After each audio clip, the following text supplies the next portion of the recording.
All right. All right, y'all ready? Let's pray. Lord Jesus, teach us. As we study about your scripture, we ask you to open our hearts, open our minds to understand, and help me to communicate clearly. In Jesus' name, amen. Amen. All right.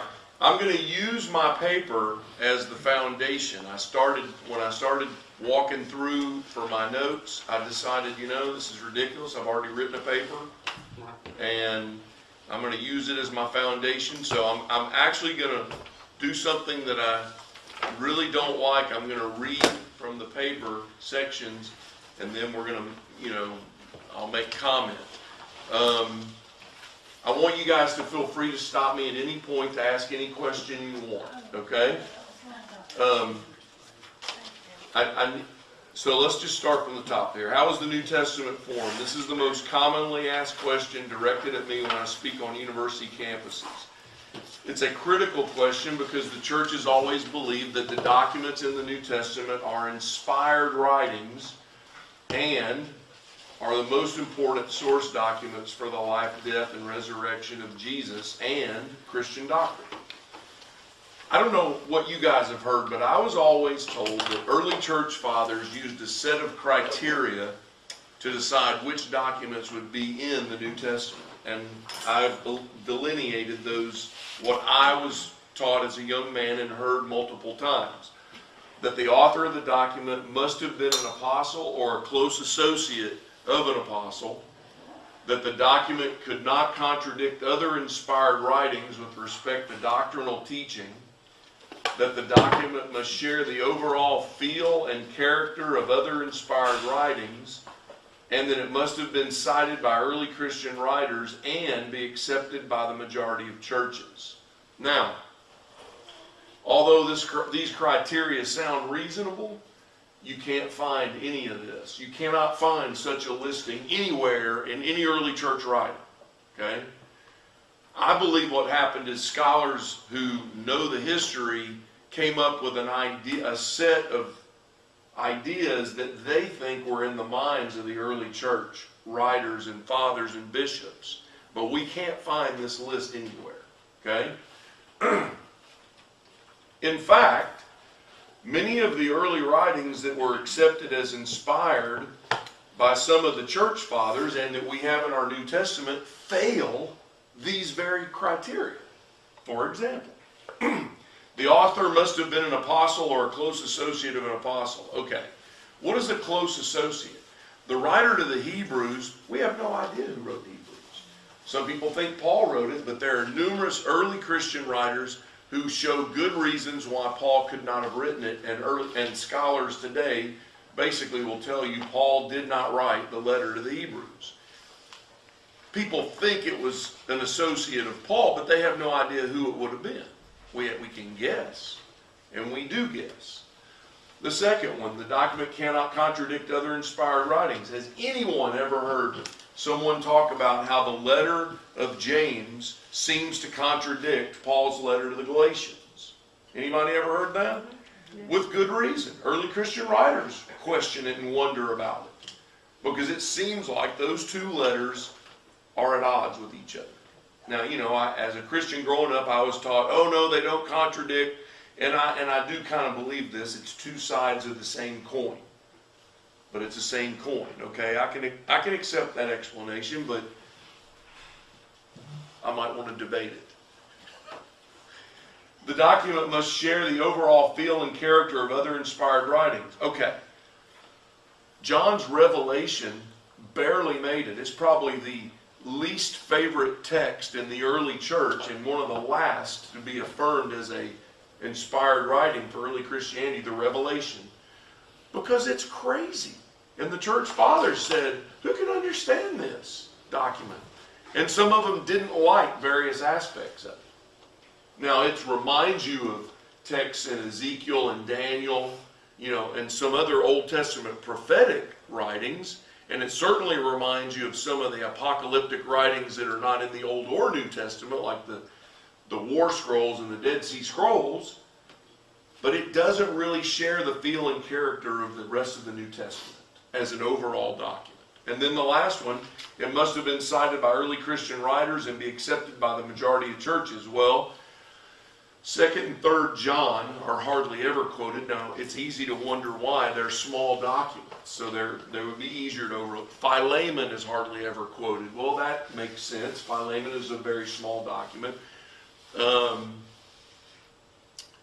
A lot of the churches, especially in the eastern section and I think North Africa, it takes, I can't remember what region it was now, but it took into the 4th century for one region to even accept John's revelation. Into the 4th century. So these criteria are just easy to argue against. Somebody going to ask me a question? Okay. Oh, look at that. I just, in the Eastern Church, yeah, I just said that. Okay. Sorry. I've always heard that the New Testament canon was established at a church council.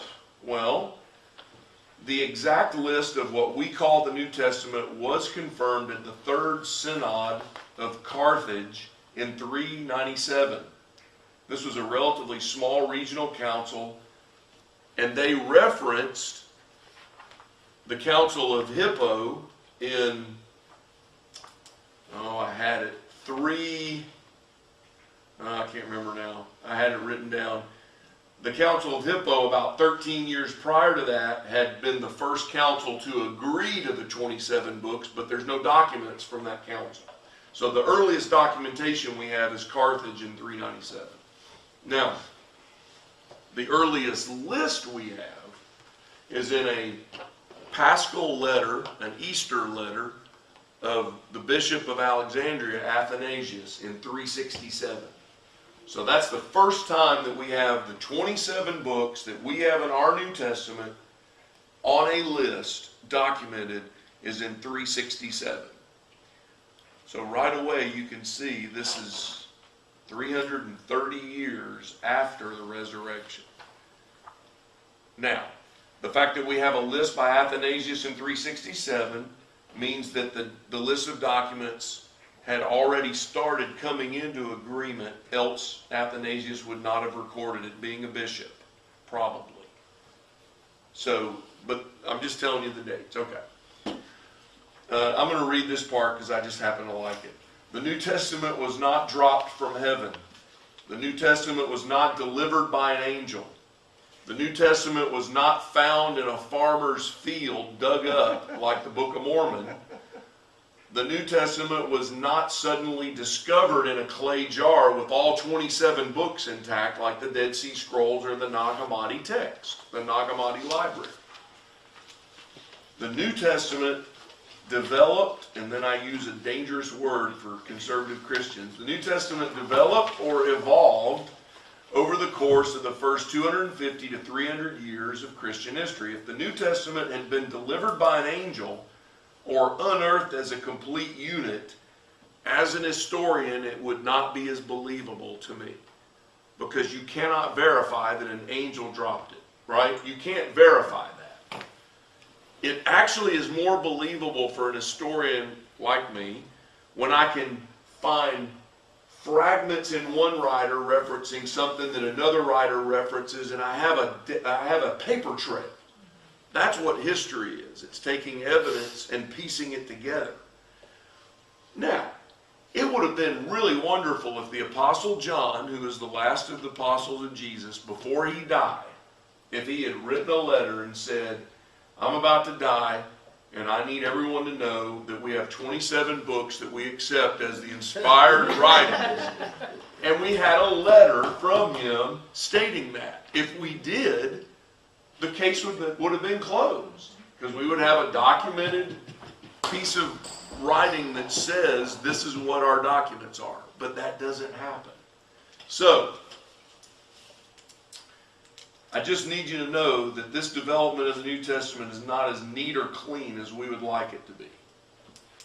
And that's what we're doing. We're going to go over the evidence, and I'm going to try my best to show you. What we're going to go over tonight is foundational for understanding the documents and the listing and how it came into existence.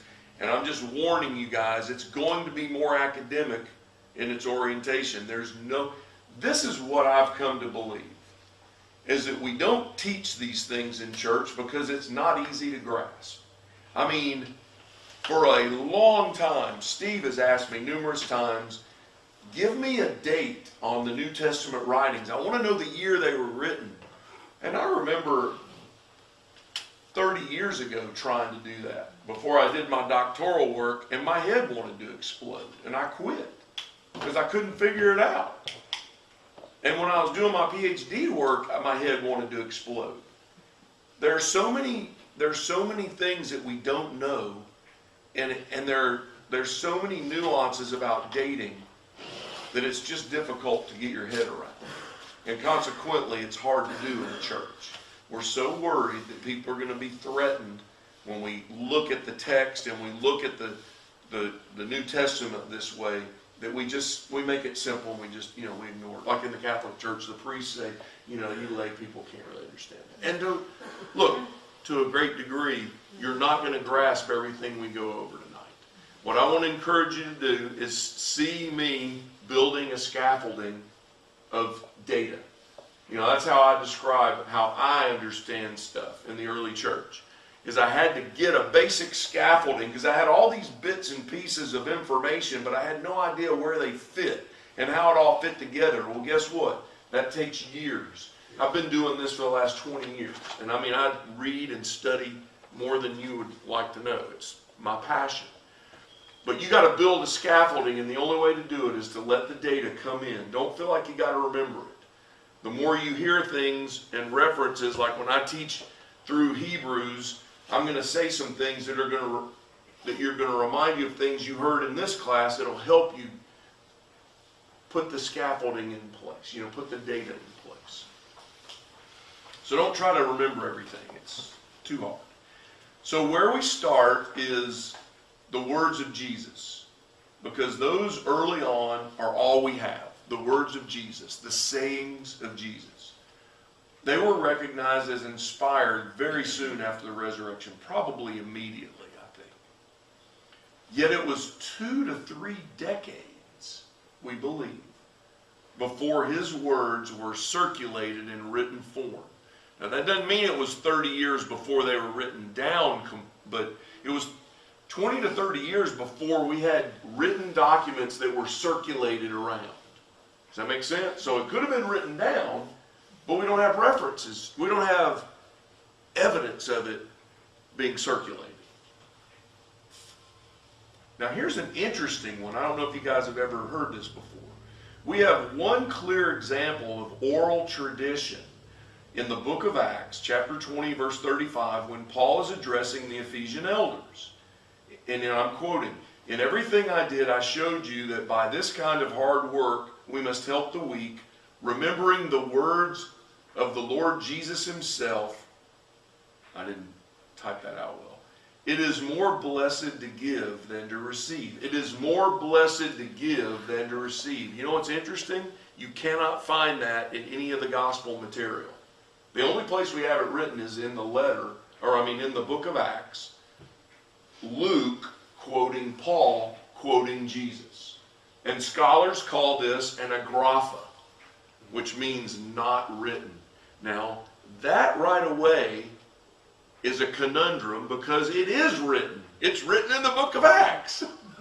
But the idea is that because it doesn't appear in any of the gospel material, scholars say it's a saying of Jesus that was never written in the Gospels and that Paul must have known because he referenced it.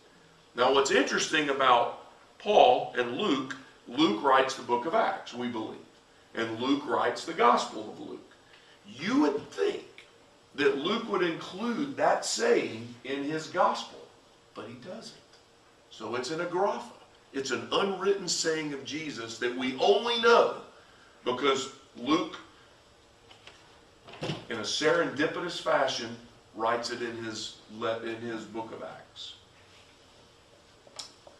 That's an example of how the sayings of Jesus were transmitted. It was oral. Like, the reason I say it's an example is because, remember now, this is Luke recording a little speech that Paul gave orally to the Ephesian elders on the shore of were now.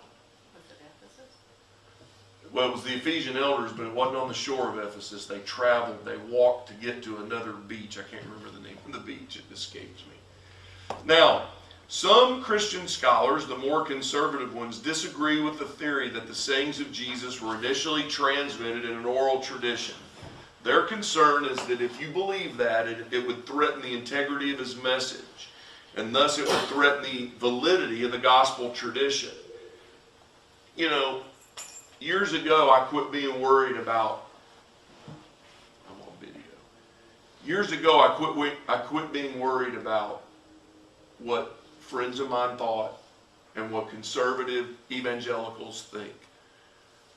And I don't mean to sound haughty when I say this, but when I was doing my doctoral work, my goal was to learn. I want to know what the evidence is. You know, for those of you who know I grew up in a scientific home. I want to know what the data is. Don't think for me. Give me the data and I'll figure it out. Now, I just admitted a minute ago, my head wants to explode on some of this. So I can't figure it all out. But the point is, I can't worry about what real conservative scholars and their worrying that, oh no, it can't be oral tradition or else the gospel is threatened. The evidence shows that it was orally transmitted, and I can't be bothered with worrying about what does that do to the gospel message. I believe the gospel message by faith. I don't believe it by the evidence is just to help me intellectually grasp something, but I believe it because of what's happened in my life experientially, and I believe it by faith. And actually, oral tradition or written or which books are in the New Testament, none of that stuff affects my faith. My faith isn't based on, hand me this, and this is foundational for me now. My faith is not based on this book. This book informs my faith. But what's my faith based on? Somebody tell me. What Jesus did, who he is, and what he did. The resurrection. Without the resurrection, nothing matters. And I believe in the resurrection. I believe in the physical bodily resurrection. That's where my faith lies. Christians in the first century didn't have the New Testament, yet they had faith. I want to know what the essence of faith is, and I believe it's a commitment to the resurrection and the resurrected Savior. After that, all this other stuff, hey, it'll sort itself out. Okay. But isn't that the trouble with you have people, so the intent versus the interpretation? Yes. And because we are humans, like you talked about this morning, Yes. based on where we're feeling today, our interpretation is going to be different. So, when it says it is blessed to give and to receive, well, we know that, but there's a reason that that's repeated again. And so at the same time, when you read the Bible, things are repeated over, even though it's as simple as you think it is, but it's repeated. And I think if you believe in the resurrection, then obviously when things are quoted from what Jesus said, that's why they're in red. Well, is that important they're in red? Well, squiggly lines too. I thought you were going to say that it's the intent of the person interpreting the data, and I do think that comes into play. Someone asked me earlier this week about another scholar that I happen to like, who started out as a Christian and now claims to be an agnostic. And they were asking me what happened to him, and I don't know. He sees the data and he interprets it as, I can't believe in God. I look at the data, and for me, I can't have the option that I don't believe. He has made himself real in my life in too many ways. So I don't have the option of walking away. When the data bothers me, or it doesn't line up, or I find it and I don't have no idea where it fits on the scaffolding, or it seems to contradict what I've already thought, I have to say, okay, I can't worry too much about it. I'll try my best to figure it out, but ultimately, that's not why I'm following Jesus. It's not. And so I'm not afraid of the data. And that's what I try to encourage Christians. Don't be afraid of the data. God doesn't need our defending him. He can defend himself. And the biblical text doesn't need defense either. I mean, it's not a scientific document. It's a spiritual document. Now, I approach it as an historian, so I have a tendency to want to look at it as data. But that does not mean that I don't look at it as spiritual writing. It is both for me. But when I read it, I mean, I was telling someone, I can't remember who it was, but, oh, I know who it was now. I don't want to name him, though. He's not here. We were talking about John's Gospel and some of my deep questions about John's Gospel. And, you know, in the early church, John's Gospel struggled a little bit to be in the New Testament because the Gnostics were using it. And the church was afraid that, oh my gosh, the Gnostics are using John's Gospel. Maybe we should just get rid of John's Gospel. You know, honestly, the Gospel would not be affected terribly without John's Gospel, right? We could have one Gospel and we'd be fine. Any of the four would work. But I love John's Gospel. Even with the questions I have and my difficulties with the text, when I read John 1:1 and I read chapter 1 of John, man, it's just magisterial for me. It's just majestic. In the beginning was the Word, you know. It's just awesome.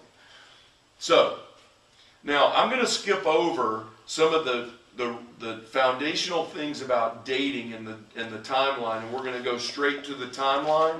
And if we get done early enough, we will go back and cover some of the things about the timeline. But we're running late, and I need to get through this. So I'm going to give you a basic timeline for the New Testament documents, and it's written right there. And you might want to make side notes as I go. I'm starting with the birth of Jesus in 2 BC. What I've just skipped over that we might go back to is why we date the birth of Jesus between 6 and 2 BC. There are problems with the dating, and we can talk about that at the end if we have time. But this timeline is based on the birth of Jesus in 2 BC. The beginning of his public ministry would be in the year 27, because the tradition is that he was 30 years old. Luke mentions that he's around 30, and that coincides with Jewish traditions, that a rabbi cannot start his public ministry till he's 30. That would put the crucifixion somewhere in the year 30. That's based on using the 3 years of ministry calculated from mainly John's Gospel. John's Gospel seems to mention 3 distinct Passovers, which means that Jesus had a 3-year period of ministry. Now I'm just going to tell you right now, that means that the salvation of Saul of Tarsus would be in the year 31. We have to have 31 in order for, look down 2 more dates, in the year 48, we have what we call the Jerusalem Council in Acts 15. And almost all scholars date that in the year 48. And to my knowledge, I have not been able to figure out why they do that. What is it about the year 48? But the scholars that I deal with, almost to a man or woman, puts 48 as the Jerusalem Council. And because of that, which I can show you in a minute, we have to date. If the Jerusalem Council's in 48, it becomes very difficult not to date Paul's salvation in 31, which means that in 34, he goes to Arabia and Syria. Where do we get all this, you might ask me? Well, I've printed it out. It's from Galatians chapters 1 and 2. Paul gives us his biographical sketch where he says, immediately after my salvation, I went into the desert. I went into Arabia. After 3 years, I returned. Then I spent 14 years. You see that text? It's in the Galatians text that I've printed off for you. Should be on, I think it's right above where we are. Is that correct? Yes, it is. He says, my immediate response, I didn't consult any man. This is Galatians 1:17. I did not go up to Jerusalem. Later I returned to Damascus. After 3 years I went up to Jerusalem to get acquainted with Peter. And then he says in chapter 2 verse 1, then after 14 years I went again to Jerusalem. This time with Barnabas I took Titus along also, And a lot of scholars believe that he's talking about right there the Jerusalem Council in Acts chapter 15. Now, not all scholars believe that. I've read good arguments against it. I lean towards Paul talking about the Acts 15 account. But Paul gives us these 3 years after he was converted and then 14 more years, and then he goes to Jerusalem in what we think is the council. And that's, I believe, the only way we can come to the 48 date. Now, why is that important? These are all dates that we use to date the documents. Almost all scholars believe that Paul wrote the letter to the Galatians immediately when he gets back from that Jerusalem council in Acts 15. And so most scholars are going to date Galatians in 48 or 49. Some of them will put it as late as 51. I'm going with F.F. Bruce. He's the guy. He's one of my favorite scholars. He's a conservative, but he's a great scholar. and I use his dating. Many of you know when we studied Corinthians that I use Gordon Fee. He's another one of my academic heroes. I happen to have had conversation with him, and I really value his judgment. And he and F.F. Bruce disagree on the dating for some of the New Testament documents. And that puts me in a quandary. Who do I go with? My two heroes disagree on the date. So, and that's the nature of all this dating. It's not scientific. There's some guesswork. So you can see the dates. Most scholars believe the Thessalonian letters were written fairly shortly after Galatians. And then I put in here that Mark is in his first draft somewhere in the first half of the 50s. Now we can cover later on why I would believe that. That's based on some of the traditions of Papias, the early church father who lived at the end of the 1st century into the 2nd century. He claimed to have heard John the apostle with his own ears. And he claimed to know men who had been with all the apostles and heard all the other apostles, probably early on in his life. He tells us that Mark traveled with Barnabas to Egypt with the gospel, and that to preach the gospel, and that while he was there, he put down what he knew of the life of Jesus. And there's discrepancy, and you can't line it all up. And again, that's the difficulty we face. In a later text, Papias says that later on, Mark took his notes and met with the apostle Peter and read his notes, and Peter gave him his recollections, and that Mark took those and combined them into his document. The only time that scholars believe that could have happened, or would have happened, would have been when Peter was arrested in Rome right before he's executed by Nero in 62. And so we would put the final, does that make sense to you? That's why we think Mark wrote a first draft, and then he wrote his final draft after he consulted with Peter. Now look, this is all based on, you know what this is based on? Detective work. Well, it is detective work, but it's based on oral tradition from a tradition of a man whose writings we don't have anymore. Cited by Irenaeus and Eusebius, both church writers in the, what? You can knock that water on me and you... Okay, sorry. Here, let me put it on this side. I got to be able to grab it. Okay. And we can come back to the Mark because it is an important question. So then you can see Corinthians, the date for it, in the mid-50s. Romans, almost all scholars believe that Romans is written after the Corinthian letters, which, for those of you who heard me teach in 1 Corinthians, that becomes important, that Paul writes Romans later, because Romans is the clearest representation of Paul's belief system. And he says some things in Romans that he had already said in 1 Corinthians, only he fleshes it out more fully.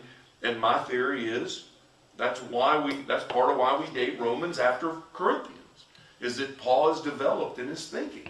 He's become more convinced of what he believes by then. Now, that bothers some Christians. Well, wait a minute. Paul didn't have it come down from heaven? And that's another philosophical belief that underscores everything for me, is that God is using human beings. Nothing we do as human beings is perfect. Nothing. Is there anything you do that's perfect? Well, why would we think the apostles, they were men just like us? You know, I mean, not just like us. You know, some of them walked with Jesus, but they were still flawed, right? Then you see what we call the prison epistles, Philippians, Colossians, Ephesians, somewhere around 60. Could be a little earlier than 60. Does anybody remember when that's from, why we call them prison epistles?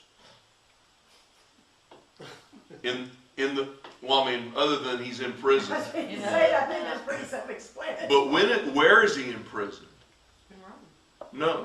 That's the part that becomes a little fuzzy. Go ahead.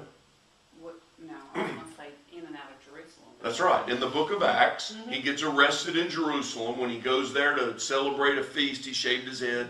The account says that he's arrested, and then he claims to be a Roman citizen and demands to be in front of Caesar And to be heard. And so the Romans have to transport him from Jerusalem all the way to Rome, and along the way he's imprisoned in Caesarea or Caesarea. And yeah, on his way to Rome, and he's there for a little while. They don't just ship him immediately. Who knows why? But some scholars believe that that's when he writes the prison epistles, Philippians, Colossians, and Ephesians. Okay, then you see the second draft of Mark, and then you see what we call the pastoral epistles in the mid-60s, and that depends on a second Roman imprisonment. I don't know if you guys are familiar with that, but you know, the book of Acts ends with Paul in house imprisonment, and then we have testimony from First Clement.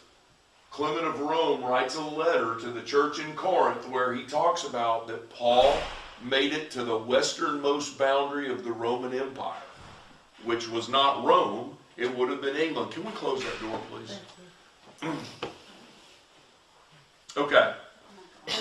So the pastorals being dated there depends on the idea that Paul is released in Rome, travels westerly to Spain or maybe even England or the British Isles, and then gets arrested again, and then is in prison in the mid-60s where he's then executed.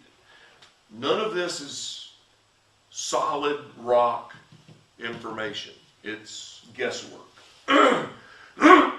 But it could explain why, it could explain why the pastoral epistles are radically different from the other letters of Paul. And a lot of scholars refuse to accept the pastoral epistles as Pauline because they're very different in the language and the structure of the Greek. And then the people like me would argue that's because there's been several years that have gone by. Paul is probably actually physically not writing these letters. He probably has someone who knows Greek. A scribe, that's right. A lot of Paul's letters we think were written by a scribe anyway. And so the belief that I have is that Paul says what he wants to say, and just if I were writing a letter from a Hispanic brother to the English-speaking church, and he speaks in not the greatest English, I might clean up his English so that the people reading it know exactly what he's saying, or I try my best. And that's what some would argue. I would argue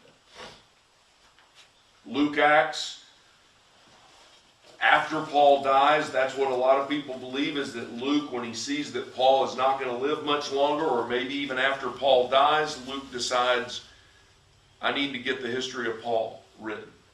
And so that would take place after Paul's execution. Matthew is typically dated later than Luke, although those are very close.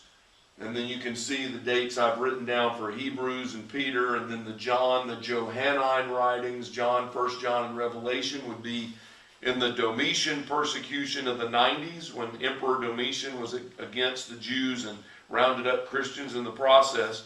And then I put in the bottom paragraph, I'm not including dates for 2 Peter, 2 and 3 John, Jude, or James, because those dates are extremely problematic. Scholars are all over the map on them. They don't have agreement. And, you know, early on, 2 Peter, 3 John,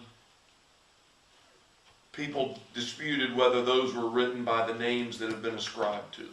So those were never had universal acceptance that Peter actually wrote 2 Peter. There was never universal acceptance that John actually wrote 3 John. Now, you know, 3 John's a tiny little letter, but nonetheless. And I don't know if you guys know this, but the earliest copies we have of the Synoptic Gospels, Matthew, Mark, and Luke, don't have any name on them.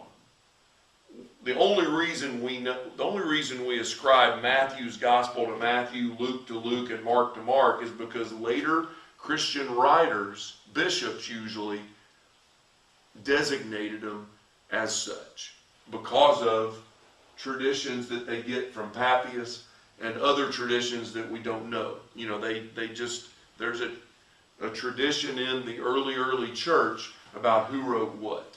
But the original documents don't have their names on them. There's nothing that signifies who wrote them. You guys know that? Okay, you know it now.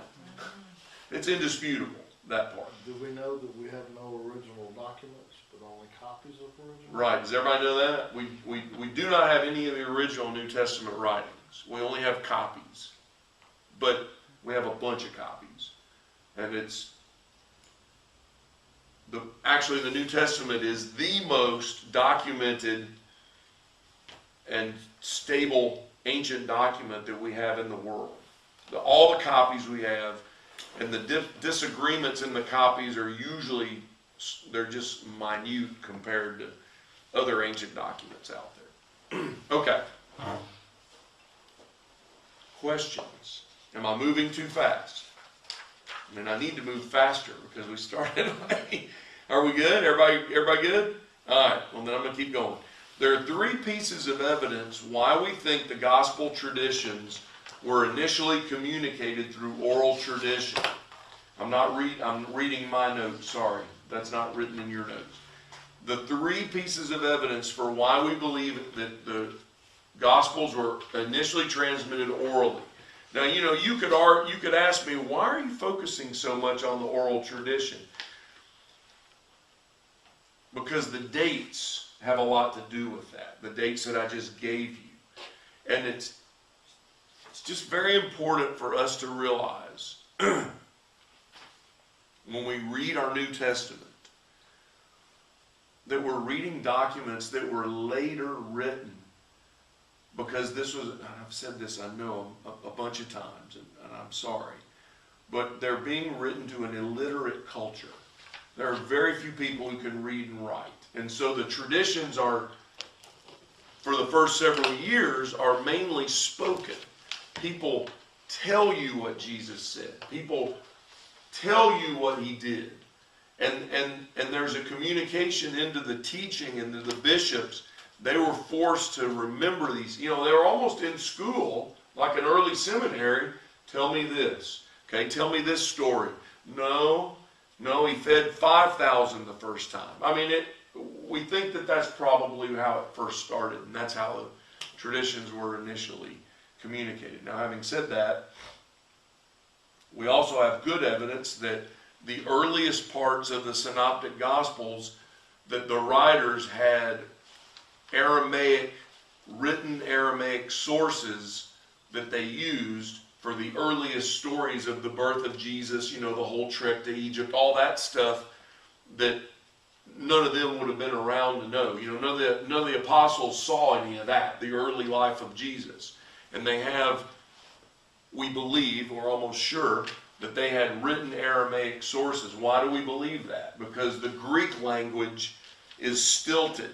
And it's obvious when, and I'm not good enough in Greek to see this, but it's obvious if you're a linguistic expert that the Greek language is stilted in a way that could only happen when a Greek writer is trying to translate Aramaic.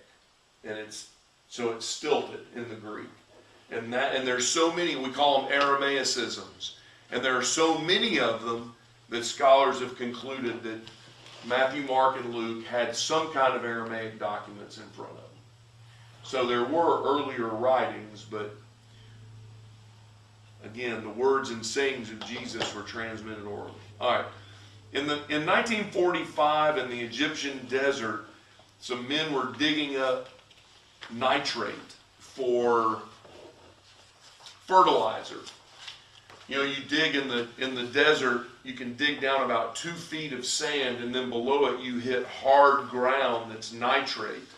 And they would dig it up and take it back to sprinkle on their crops or on the land as fertilizer. So in 1945, 2 brothers are digging for nitrate, and when they get down into the nitrate, they hit something hard, and they look at each other, because in the Middle East, if you're digging that deep and you hit something, chances are you're digging up something really good, something important, an archaeological find. So they dig up this big clay, 30-gallon clay pot, which is what the ancients would store wine in, and it had a cap on it that had been sealed with wax. And they took the butt end of the shovel and popped open the lid, and it exploded. And when it exploded, I love telling this story, sorry. And when it exploded, it was like glitter. I mean, it was like Aladdin's lamp. I mean, and you know, these guys were superstitious. There's a lot of superstition in the Middle East, and they jumped back and they were all scared because the glitter coming down, and it was just really bizarre. And when I say it exploded, what had happened was they found within the pot or jar, they found, I think 3, it might have been 5, I can't remember the number, folios, leather-bound books, and a folio. I don't know how many of you are familiar with the British paper A4. You familiar with it? It's slightly bigger than this, and if you stack 2 pieces, let me see your paper. If you stack 2 pieces of paper on top, that is a, I'm sorry, yeah. If you take 2 pieces of A4, which is not quite as wide as our 8.5 by 11, but it's longer, and if you stack those 2, that's, I think in the British model, that's an A2 piece of paper. But that's a folio right there. And that was about the size of what they did papyrus paper in the 1st and 2nd centuries. Okay, and that's a little tidbit that you might find interesting. So our paper, especially in the British model, is based on ancient Egyptian papyrus. So they found these papyrus books bound with leather, and they opened them up, and as soon as they saw the writing, which they couldn't read, they recognized, whoa, we have something that's probably worth a lot of money on the black market. And so they stealthily take it home and they hide it in their house, behind their mother's oven in the kitchen. They pile stuff around it so that nobody will find it. And one of the brothers says, it's written in Coptic, by the way, and one of the brothers says, all right, one of us has to go to Alexandria. We got to figure out who we can get, you know, where we can find somebody who will buy this, because these are obviously valuable letters. So the other brother goes, okay, well here, and he rips a page out. I'll take this to Alexandria. He folds it up, puts it in his Bible. So he heads off. While he's gone trying to find a buyer, somebody hears, I don't know, somehow it leaked out that they found this. Maybe somebody saw him coming home. We don't know. But when the brother returns, he finds that his brother, someone found out about the document, came to his brother trying to strong-arm him for him. His brother resisted. They killed him.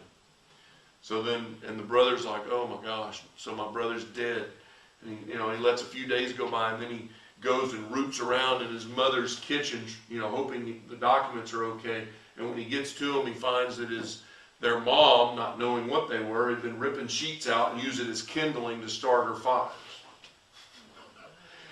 So we're missing some pages out of these documents, but by and large, they survived intact. And in one of the documents is I didn't write it down, is the Gospel of Thomas. Now, a lot of these documents in we call it the Nag Hammadi Library, because it was dug up in the Nag Hammadi desert. And most of these, not most, but a lot of these documents are Gnostic documents. There are some Christian documents, and then there are some philosophical writings. I think there's a couple of the works of Plato in this document set. But in the document set is a Gospel of Thomas.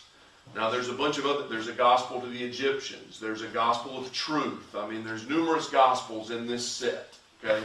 We believe that these documents mostly date the copies. They're copies of originals. We don't have the originals, but these documents are dated somewhere between in the 2nd and 3rd centuries, some of them into the early 4th century. But the Gospel of Thomas is a very interesting writing because it has some Gnostic type things in it, but it also has, it's all a collection of the sayings of Jesus. And a lot of the sayings of Jesus in the Gospel of Thomas are almost identical to what we have in our synoptic Gospels, Matthew, Mark, and Luke. For example, saying number 9 is the parable of the sower. And it's very close to the synoptic works. Now you know the parable of the sower is different from Mark to Matthew to Luke, slightly different. So Thomas's parable of the sower is also slightly different, but it's easily, if you read it, you would immediately know it's the parable of the sower. And so, now unfortunately, there's some other sayings in Thomas that are just bizarre and are decidedly Gnostic.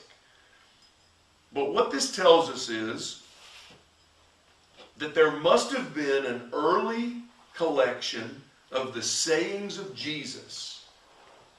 And the sayings are in no chronological order. They're in no apparent order. They're just, it's almost as if you have a group of people like us and they go, hey, let's think of all the sayings of Jesus we can think of. And you, oh yeah, let me write that one down. And then, okay, let me write that one down. There's no attempt to make it any kind of order. But what scholars believe is that it's a reflection of an early document that contained only the sayings of Jesus. No parables, none of the events, none of the feeding of the 5,000 or the raising of Lazarus, none of that. It's just the sayings of Jesus, the wisdom sayings. And so that makes scholars believe that the early Gospel writers, Mark, Matthew, Luke, had some kind of document in front of them like that. But we conclude because if there was such a document, then those sayings must have been passed down before they got written in a document. And so we believe it's an evidence to an oral tradition of passing the sayings of Jesus that eventually get codified in what we call the Synoptic Gospels. Now, why did they do that? I believe, and a lot of scholars believe, that as the gospel is being circulated, the gospel, not a written form, but the gospel message is being circulated and taught, it's kind of like I whisper to you and then you whisper, but some scholars start reading some bizarre, not scholars, bishops have somebody come through their village and they see him as a traveling evangelist and they go, hey, why don't you share with the saints? And the guy starts telling about some saying of Jesus and the bishop goes, well, wait a minute. I've never heard that one. And that's a little bizarre. And he takes the guy aside. This is what we think may have happened. And he takes him aside and says, where did you hear that? Oh, I've been in, the region of who knows where, Timbuktu. And that's one of the sayings that one of the teachers there, and the bishop goes, you know what, I've never heard that. And then he checks with the bishop in the next town, and that bishop goes, I've never heard that either. So odd sayings start to appear. And many scholars, and I would take this view, and that is part of what pushes the synoptic writers. Look, we got to get this stuff. We need to write it down. And we need to weed out the junk. Luke says in the beginning of his gospel, many have attempted to write the record. And I've done a thorough research. And so I'm going to put my hand to the task. I don't know if how many of you remember that, but that's what he says in his opening of Luke's gospel. So that's the first piece of evidence is the Gospel of Luke that was unearthed in the Nag Hammadi library. The second piece of evidence is what we call the fragments of Papias. and I don't remember what page number that is. So Papias, and Tanner, how do you like it? I'm saying Papias. You finally saying it right. I have always heard that it was Papias, and it's probably Papias. But anyway, however you say it.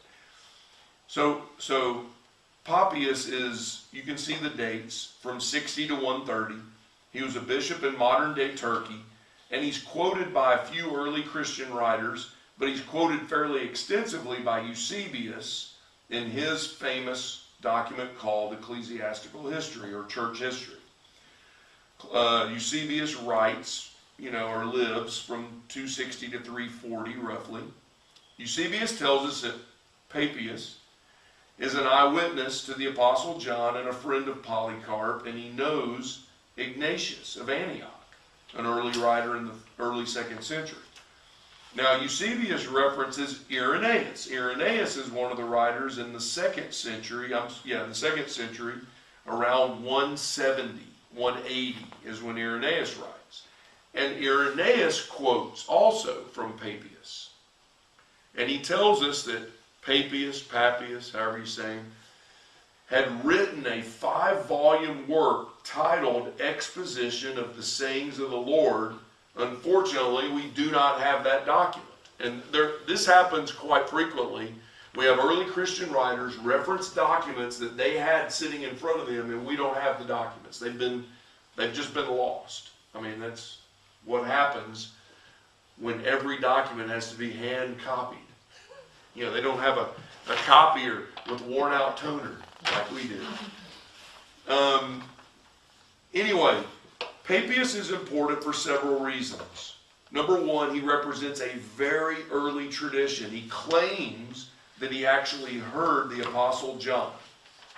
Now, he also speaks to the idea of oral tradition. So let's read from Ecclesiastical History, Eusebius, Book 3, Chapter 39. This is quoting Papias. If then anyone who had attended on the elders came, I asked minutely after their sayings what Andrew or Peter said, or what was said by Philip, or by Thomas, or by James, or John, or Matthew, or any of the other Lord's disciples.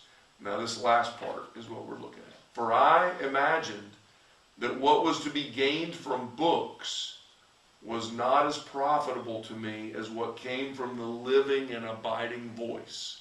That right there is the view of the ancient world about wisdom and truth.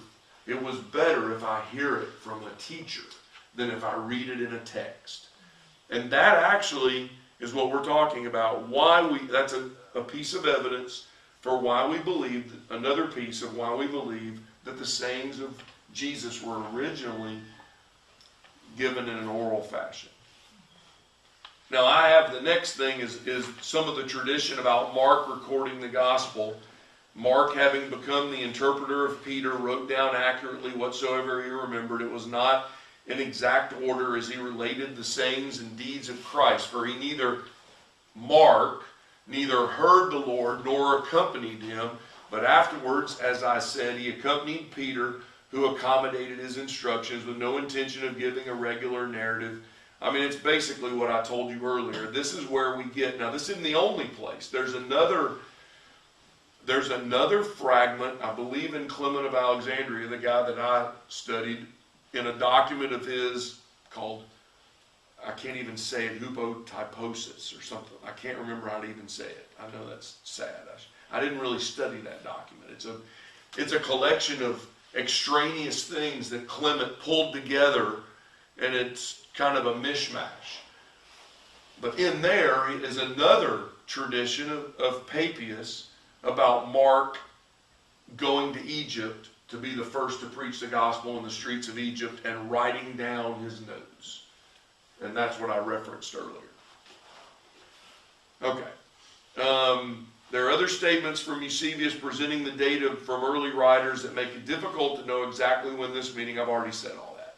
But the majority opinion among scholars is that Matthew and Luke have a copy of Mark in front of them as they wrote their Gospels. Now, why would we believe that? Because Mark's Gospel is shorter, and the scholars, this is the scholarly opinion, that if someone is going to, the belief is that Matthew and Luke have information that is obviously directly, I mean, it's almost word for word the same as Mark. And so the belief is one of them had the other's document in front of them. So they plagiarized. You could say that. You could say that. I wouldn't say that. I'm just kidding. But, so the theory is because Matthew and Luke are both longer, they tend to add to Mark, not take away from Mark. So the belief is they had Mark's gospel, which was shorter, and then they added their, Luke tells us, I've investigated, I've talked to eyewitnesses, and so he adds more accounts to his.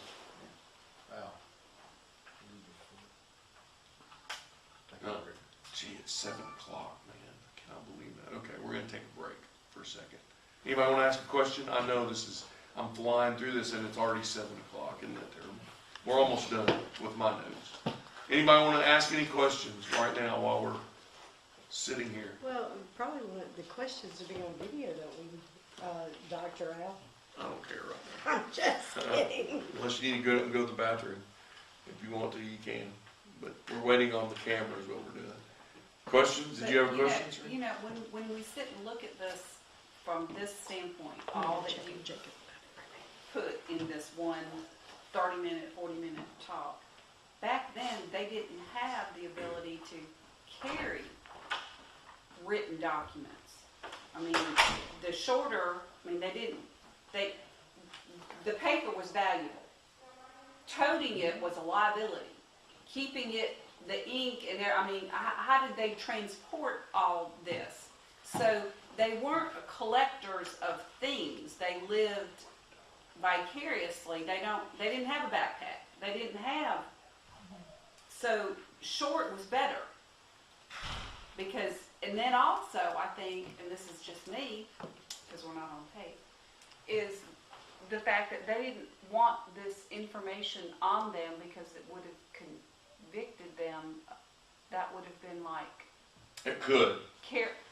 Back with the Romans at times. Back in the day, this would have been a death sentence. Or evidence, indisputable evidence, you're carrying evidence contrary... At times, not all the time. Right, but they never knew when they went into a town or a village or a house who they were dealing with. Because they didn't have social media to have background checks. I think the first point that Beth made is really the important one.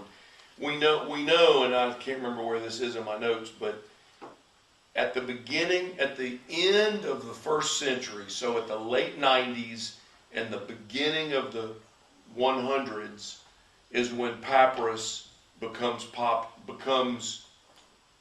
Acceptable. What's the word I'm looking for? Becomes common. Before that, they probably had papyrus, but it was only until the turn of the 2nd century and we get an explosion of papyrus, similar to when the internet started. I mean, we all of a sudden... You think how far we've come with an iPhone in such a short period of time. So you think how things transpired in their right, time. and that's before that you had to have a sheepskin or a goat skin, which was very expensive and heavy. And if you messed it up, you're messed up because you have to blot it out or whatever. And with papyrus, if you mess up one page, it's still very valuable, but it's nothing like a sheepskin. You can take that page and you can cut it up, and this is what they find: grocery lists, written on the back of a legal document. They find legal documents written on the back of philosophical writings. I mean, it's just papyrus we just got thousands and thousands of little scraps of papyrus. And so what we know is when papyrus starts being more common, the documents start circulating more. But prior to that, the assumption because of that is that prior to the turn of the 2nd century, you just don't get the documents being copied and circulated. is there, okay? I mean, it's extremely important that we get our documents, that are Christian documents, to the next fellowship, because they have no documents. You know, I mean, it reminds me of my roommate here at Troy when I was a student. After we left Troy, he ended up working for CBN, and he smuggled Bibles into communist China and to Russia. And his life was on the line numerous times. And he confirmed stories that I'd heard that, you know, a pastor would get a Bible and he would be so thrilled to have it, but then he would go, well, I can't keep this all to myself. So he would tear out one book of the New Testament and send it to the next pastor in the next little village, and he would tear out a book because they didn't have the scriptures. And and then they would try to meet together secretly and they would trade. You know, we don't face that. So all of that is stuff to keep in mind. Okay, let me get back to this. Gosh, I can't believe the time goes by so fast. Okay, I said all that. Okay. What were the three things for oral tradition? The Gospel of Thomas, Papias. I can't remember what the third one was. These are your notes, Al. Oh, I know what it was. Paul. And I don't want to stay on this, but I will mention this. Another interesting thing is that the Apostle Paul, almost all scholars believe that the Apostle Paul's writings predated the written Gospels. Why do we think that? Part of why we think that is that Paul never cites, think about it, Paul never tells one of the parables of Jesus. He never gives us any sayings of Jesus. He never tells us about Lazarus being raised from the dead or the feeding of the 5,000 or walking. Paul never tells us anything like that. Now, Paul said, look, I didn't get my gospel from any of the so-called leaders in Jerusalem. He says that in the Galatians letter. He said, I got my gospel by revelation from Jesus. So you could argue that he had heard these stories and he refuses to use them because he didn't hear that from Jesus. And that is plausible. But what scholars believe is that Paul probably didn't have any of the written gospels in front of him. Or he would have cited words of Jesus. It would make sense. I'm sorry? Oh yeah, Paul was highly literate. But it's just interesting when you think of that. There's only one place where Paul makes a clear reference to gospel material, and it's in 1 Corinthians on the Lord's Supper. And it's very interesting, and I've given you some of this. Initially, it appears that Paul is quoting from gospel tradition, but his use of paralambano complicates this view. Paralambano is the language of oral tradition. Paul is saying, and I'm quoting here, for what I received from the Lord is what I passed on to you also. That's the language of oral tradition. What I heard in my ear, I passed along, paralambano. I told to you. And so there's this view that Paul's giving us this tradition about the Last Supper, and most scholars don't believe he has Matthew, Mark, or Luke in front of him. So where did Paul get this? And Paul would say, Jesus tells me this. Now he might say, well, Peter also told me when I spent 15 days with him, he told me this. But here's what's interesting. In verse 24, Paul includes the words, do this in remembrance of me. This phrase only occurs in Luke's gospel. It doesn't occur in Mark, and it doesn't occur in Matthew. This suggests that either Paul gets the phrase from Luke, or Luke gets the phrase from Paul. Paul says, I heard it from Jesus. But that's another example of why oral tradition, that's why scholars believe that these traditions were passed orally at first. Now, why is that important? Let's get to the end of the text here. And why is the dating of the documents so important? Why is it important when these documents are written? It attests to the early historical evidence for both the documents but also the beliefs of the early Christians.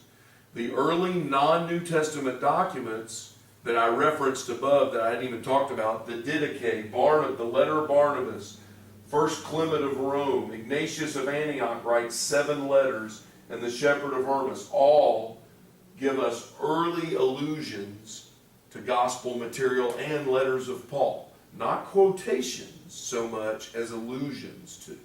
Which means these guys knew the letters of Paul and they knew the gospel material, but they don't quote it word for word, and they give 4 or 5 words in a row, which scholars call an allusion.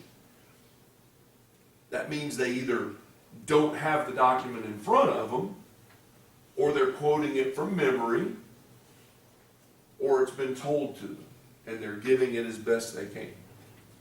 But it gives us an early dating. I don't know how many of you were here, I can't remember, but if you listen to my teaching that I did last Easter, I believe it was, or maybe it was my first Easter here, on 1 Corinthians 15. We have another oral tradition of Paul when he talks about that there were 500 witnesses of Jesus being ascended into heaven. Did anybody remember me talking about that? And what's amazing is you cannot find 500 witnesses in any of the gospel material or at the book of Acts. The only way we know about 500 witnesses is Paul writing to the Corinthians in his defense of a physical resurrection of Jesus. And that represents oral tradition, right? Because it's not in any of the Gospels. So where did he get it? And he says these were eyewitnesses. And I maintained in my teaching, and I can't prove it, but I believe that Paul has talked to some of these eyewitnesses.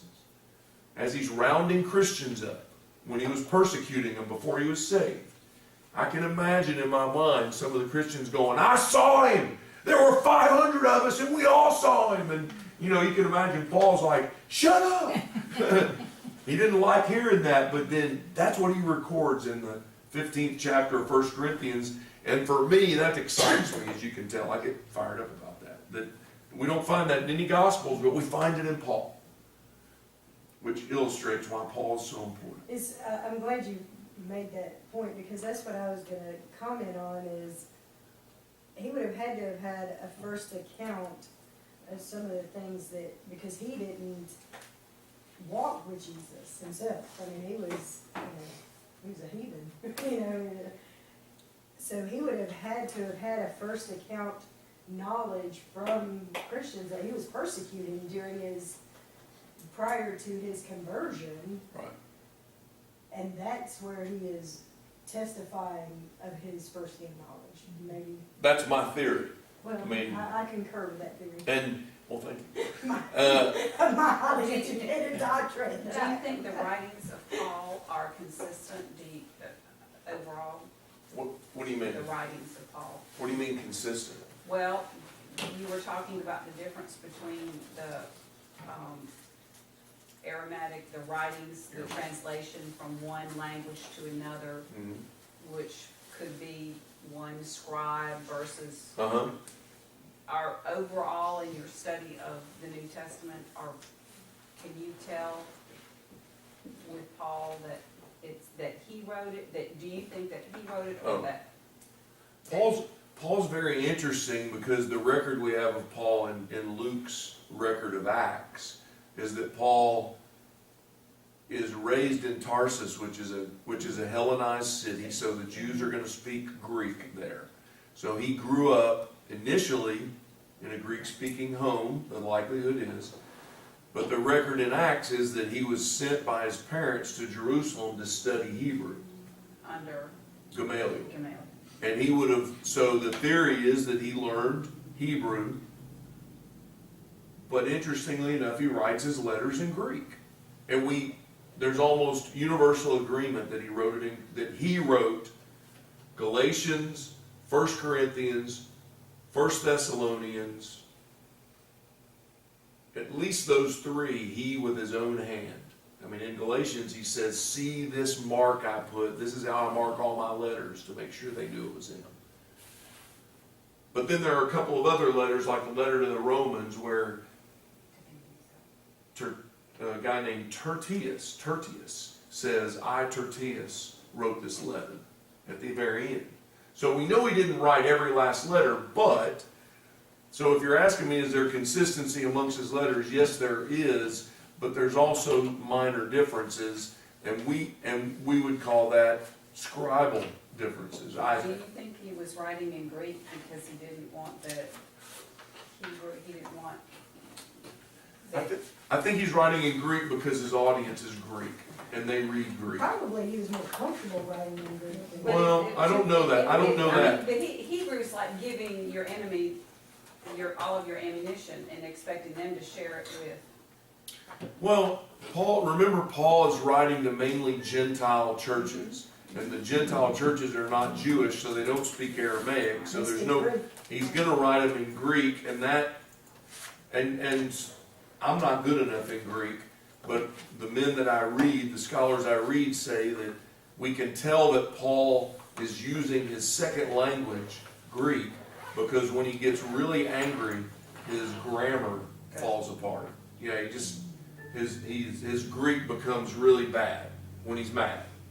And we know he's mad when he says things like, Foolish Galatians. those dogs, I wish they would be, foolish Galatians, who has bewitched you? I mean, and so, I don't know Greek well enough to know that, but I'm told that's the case. So, let me finish this real quickly. So note, I already said that. We need to realize that the earliest Christians, this is important. This is another reason why when we study the New Testament canon, we need to realize this. The earliest Christians did not have a New Testament at least until the middle of the 2nd century. They just didn't have document sets like we do. Now, a bishop might, but again, in a bishop's church of 40 or 50 people, probably only the bishop and 3 other people can read. So the bishop, and this is why the Catholics went this direction, the bishop keeps the documents because they're valuable. He doesn't want them out of his hands, and so he keeps them separated because no one else can read them anyway. But then it became then it became power. Well, yeah, but I'm talking about early on. So we put so much importance in our New Testament, yet the earliest Christians also viewed documents like Didache, the letter of Barnabas, the letters of Ignatius, the shepherd of Hermas, some of these early non-New Testament writings. I only call them non-New Testament because they're not in our Bible, but some of the earliest Christians believed that these were inspired writings, and they quoted them. Some of the early Christian bishops quote these documents as the word of the Lord says, and then they quote shepherd of Hermas. And we just need to realize that as we figure out how the canon came to be, that in the earliest days, that was part of the problem. A bishop in one region might only have 5 of Paul's letters and 2 of the Gospels, and then 3 of these documents. And for him, that was his document set. Now, he knew there were other documents out there, but he didn't have them. And so those are his documents that his church heard. And from region to region, you would have different sets of documents. So the whole point of the canon is, as the church grows, the bishops start going, we need to have the same document set. And they just had to slowly work that out.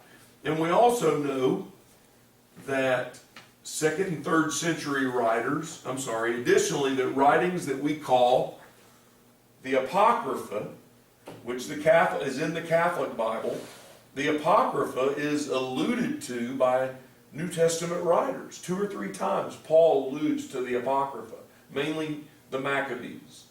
And then in Jude, he quotes from Enoch, for what we call First Enoch now. There's a second Enoch, but in those days they only knew of one Enoch.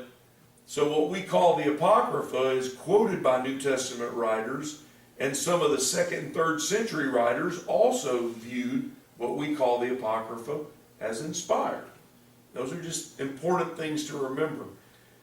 And it speaks to the fluid nature of the New Testament documents and the need and the moving towards an official listing. And again, if the New Testament had been dropped from heaven or instituted by John the Apostle just before he died, then we would have had a fixed set of documents right off the bat. And the reason we don't have a fixed set of documents is because there wasn't one.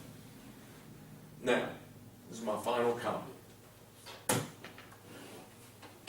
This is why, as Protestants and as former Catholics, we need to not be so dogmatically against the Catholic Church. We are against them for what? Traditions of men, right? The Reformers were unhappy with the traditions of the Catholic Church. How do you think we got a New Testament? From tradition. From the tradition that was handed down by the early church fathers who claimed to be Catholic. Small c. The Greek word katholikos, which meant universal. I mean, in my view, it was before the large C Catholic Church. But it's tradition. It's all based on tradition that we have a New Testament. And I think that's really important for us as Protestants to embrace. So when anybody tells you we don't believe in tradition, you can ask them, well, do you have a New Testament? Well, sure I have a New Testament. That's the Word of God. Well, you got that through tradition. But most Christians are not going to know that, and they're not going to be happy if you tell them that. So maybe you shouldn't tell them that. All right. Well, we're done. I'm sorry that I had to fly through that. And what I'm going to do is, and I didn't go over all the details, and I will just tell you this. How many of you are familiar with the dating fiasco of the Roman calendar merged with the Jewish calendar? And okay, there is an article on my website where I was asked by someone, what year was Jesus born? And I mentioned at the very beginning, we date his birth somewhere between 6 and 2 BC. Well, why is there such a gap? Because the Jewish calendar is based on 12 lunar cycles of the moon, right? And then, but that only covered 360 days. And so every year the Jews would have to tack on some official days because they had already charted the stars and the movement of the planets and the moon and the sun, and they knew that there were some extra days in there. And so they would add a few days to the end of their year. Well, the Romans didn't do any of that. And so later on in history, when the Christians start dating from Jesus, in the 5th century, a scribe decides to figure it out. So he goes back and calculates from the Jewish calendar and merges it with the Roman calendar and comes up with the Gregorian calendar, which is what we use now. Well, in the 17th century, another scholar was having some problems with dating and couldn't figure out stuff, and he went back and he did the research and he found out that the dude in the 6th century made some real bad mistakes. Like he didn't count the year 0. Nothing. How would you date that? In the year 0, well, and he didn't think of that. He went from 1 BC to 1 AD. And then we have the German mathematician and astronomer, and I think I put that in the notes, Johann Kepler, recorded, and by then, in the 17th century, the Earth is no longer flat, and they've charted the planets. The ancients thought those were stars. They called them wandering stars. They didn't know they were planets. They thought the Earth was flat. And Johann Kepler charted the alignment of Jupiter and Saturn, and it became, it was a phenomenon in the night sky. I don't know how many of you ever thought about this, but because of all this, I got curious and I started Googling alignment of Jupiter and Mars, and alignment of Saturn and Jupiter.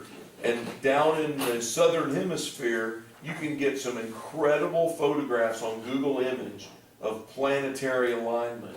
that we don't experience it, I don't think, as clearly as the southern hemisphere.